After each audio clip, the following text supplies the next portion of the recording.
বন্ধুরা, এই আলট্রা বাস গাড়িটার মধ্যে আজকে আমি সামনে গ্লাস পেপার লাগাবো। ও গ্লাসে লেখা থাকবে রতনপুর টু আগরতলা, নিচে থাকবে মুড়িপুর, শান্তির বাজার, উদয়পুর।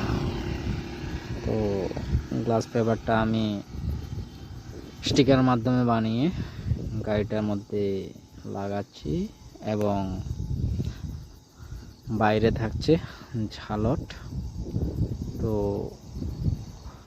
গাড়িটার লাগানোর পাশাপাশি আমি অনেকজনের সাথেই কথাবার্তা বলি,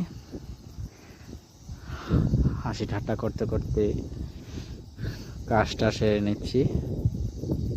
তো দেখতে পাচ্ছেন বন্ধুরা, কাজগুলো আগাচ্ছে, আমি কথাবার্তার মাধ্যমে কাজগুলো করছি। তো কেমন হয়েছে বন্ধুরা অবশ্যই জানাবেন।